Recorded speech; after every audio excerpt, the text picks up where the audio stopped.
And let's see how this is gonna switch up. DCQ with the Bison versus Psycho with the Kim, world's best Kim, if you ask Vicious.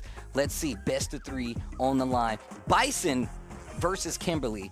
What are we looking at here? This is gonna be tough, I feel like. If you get knocked down on the side of Bison, you're about to eat a whole lot of pressure. Am I the only one that feels that way about Psycho? I mean, no, I'm going to tell you right now. Look. So actually, I went outside. I was talking to Psycho outside. I was like, bruh, are you the best Psycho? Are you the best Kim in the world? He was like, yes, I am the best Kim in the world. So you need that kind of confidence, right, to like lead into this. But I don't see many people making an exchange to say that he's not, because he is that nice. So you can't take anything away from him. There's a handful of maybe like Kimberly mains out there that have been a part of Say Jam Slam that might say otherwise. Honestly, I know it's in jest. It's in jest. Honestly, I think the way that he's been playing and the way that he's been stepping up to the plate under pressure, under the elites, becoming the elite himself. Yeah. I think he's in that category. I think he's like one of the perfect nominees to be considered world's best Kimberly, in my opinion. Do you remember when, Psycho came back to SFL? Hell yeah. And when he came back, it was an explosion because he was just smoking the best players from the opposing teams. Busting the brakes off of people, and bro. it was super evident that, like, this guy is definitely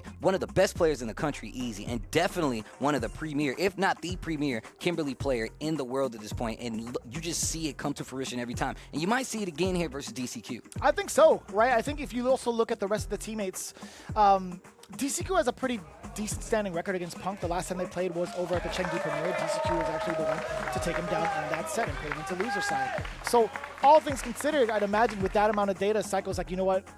Look, Cap, I've studied the tapes. I know what it takes to break down people from said tapes. I think I could take them.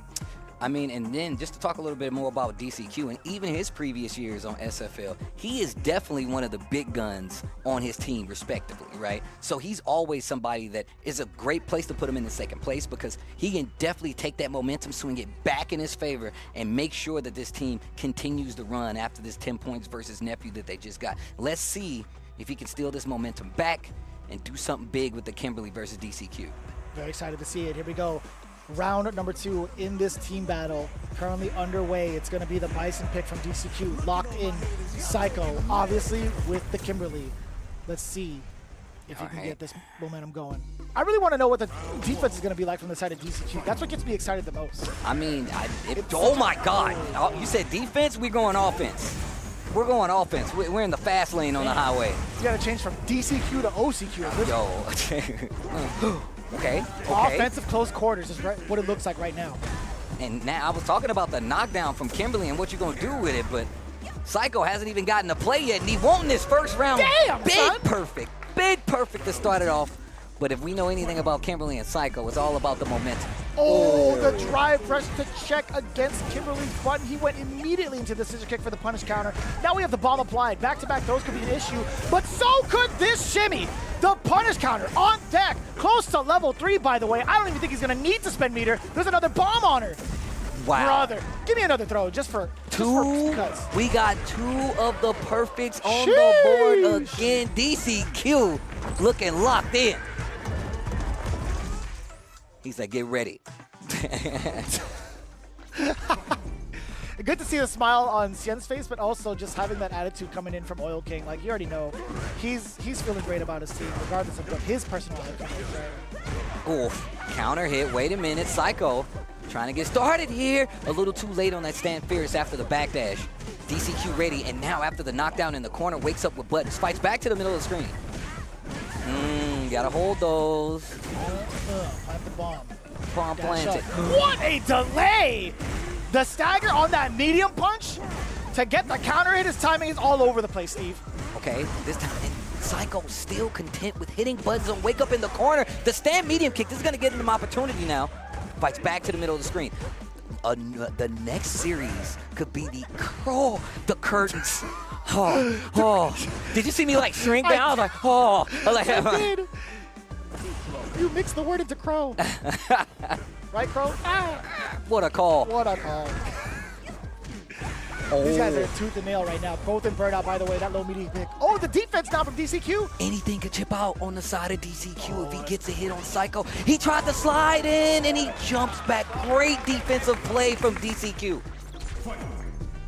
so much room to work with from that far out. He's able to react to it. Now on the board, actually at match point, I should say specifically for DCQ, Psycho has not been able to show off any of his trademark offense. It might be the case here, though, off of that punish. Bring him towards the corner. Yes, sir. Double drive rush over. Double cans as well. Okay, cool combos on deck. Spin that? Yeah, let me get the power up. And on top of that, this is the second round. That means this is great. Spend it early. You're going to work up another one if you get this round anyway.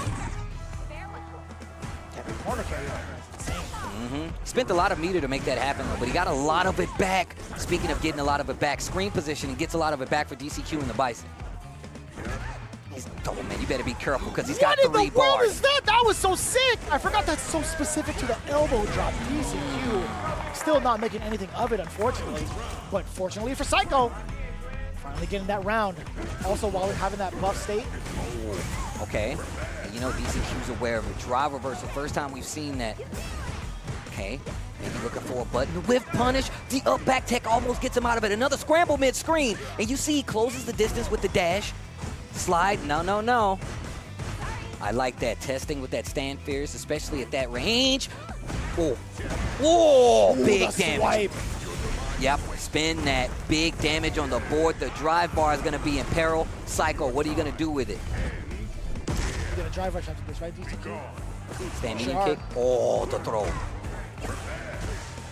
Oh, and I'm not sure what he tried to do after that. And you saw the little tick to kind of like fake him out. Am I going to go for a throw? And I think that's what actually got him right there. Psycho was definitely looking for the tick throw. I love how DCQ was representing the pressure, would just throw more than anything, and then started staggering the buttons, then started layering the buttons, and it really kind of got into Psycho's head to the point where he wasn't able to get anything started. The pace that DCQ approached that matchup is something you really need to talk about, because Psycho's one of these players, especially with Kimberly, where he's really going to keep the gas on, right? But we started off with 2 perfects on the side of DCQ, and it was because he did things like round start, drive rush, in the scissors kick, right? And just getting that momentum and just running with it. I love the conditioning being set, like the precedence from DCQ to go into back-to-back throws. Listen, if you can't break layer 1, why would I even go towards like the upper echelon of strategy? And I think that's so smart from DCQ, because it allowed him afterwards, as soon as Psycho was finding himself within the neutral space, at least getting some of these hits, DCQ in the back of his mind is like, all right, now I can put it all together. I can drive rush, stand jab, I can tick throw even more, make it even more powerful. Okay. Everything else is put together really well off of the conditioning. Just like that, right? Because you thought the throw was coming. And look, and DCQ knew exactly what he was doing. Like I said, if I'm like Bison, I'm like, oh my God, if I get knocked down, this is going to be a problem.